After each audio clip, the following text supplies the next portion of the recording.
Hello everyone, welcome to Kavi Words. This is Kavi and you're listening and follow.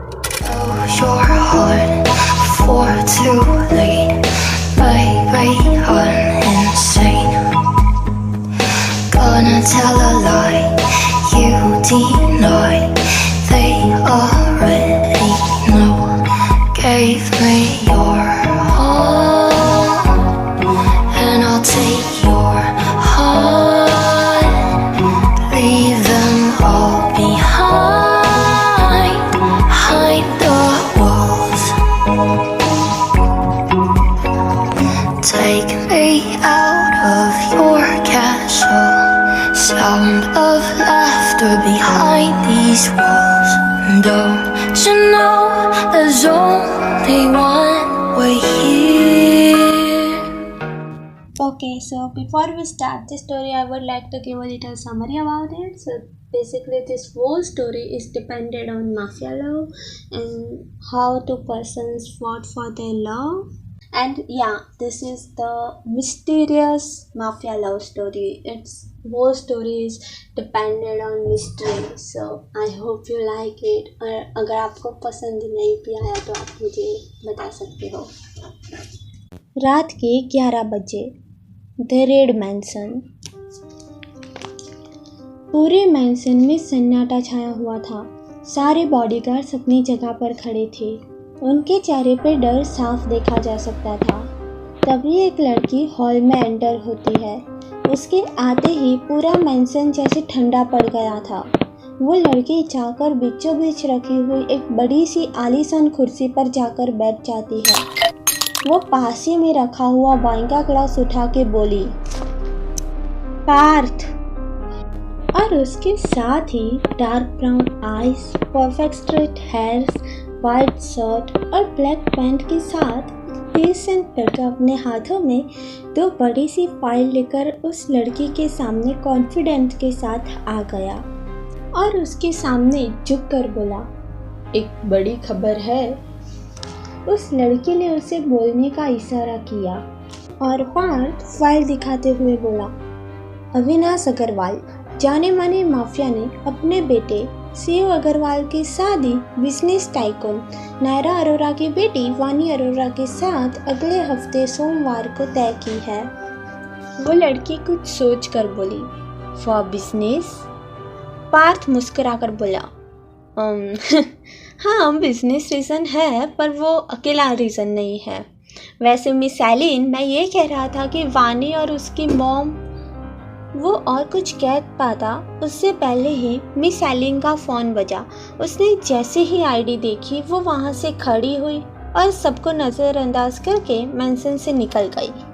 अगले दिन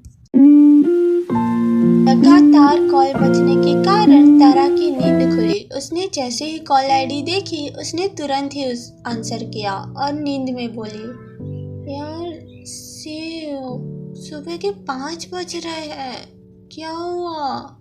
और सामने से आवाज आई, मैं तुम्हें लगातार कल रात से कॉल कर रहा हूँ, वेयर आर यू? तारा बोली, यार कुछ काम आ गया था, एक बहुत बड़ा प्रोजेक्ट मिला है, बोल क्या हुआ? और शिव बोला, we need to talk, आज 2 बजे रिवर यार्ड. और तारा बोली, यार तेरी आवाज़. ये सुनते ही सामने से कॉल कट हो गया. तारा कंफ्यूजन में फ़ोन को देखा और फिर उसे कॉल लगाने का भी ट्राई किया, पर उसका फ़ोन स्विच ऑफ आ रहा था. जब 2 बजे वो रिवर यार्ड पहुंची तो उसने शिव को पास ही के चेयर में बैठा देखा. वो उसके पास आकर बोली, बोल क्या हुआ? और तूने क्लाउडी सीजन में ये गॉगल्स क्यों पहने हैं? तारा जैसे ही सामने वाली कुर्सी में बैठी शिव बोला, लेट्स ब्रेक अप. तारा ये सुनते ही जैसे सुन सी पड़ गई और फिर बोली, ये बहुत ही घटिया मजाक है शिव. शिव नीचे मुंह कर कर बोला, ये मजाक नहीं है, I am serious, let's break up. Tara की आंखों में आंसू आ गए थे और वो हकला कर बोली, क्यों? शिव वहां से खड़ा होकर बोला, क्योंकि आई हेट यू, और वहाँ से चला गया। तारा उसे वहाँ से जाते हुए देख रही थी। उसके आंखों से लगातार आंसू टपक रहे थे, पर वो जैसे कुछ कर ही नहीं पा रही थी। दूसरी तरफ शिव जैसे ही अपनी गाड़ी में बैठा, बॉडीगार्ड ने तुरंत ही गाड़ी चालू कर दी। वो जो अपने आंसू रोककर बैठा था, वो अब लगातार बहे जा रहे थे। शिव जैसे ही अपने घर पहुंचा, वहाँ अग्रवाल मेन हॉल में ही बैठा था। शिव को देखकर वो बोला, काम हो गया? शिव ने हाँ में सिर हिलाया।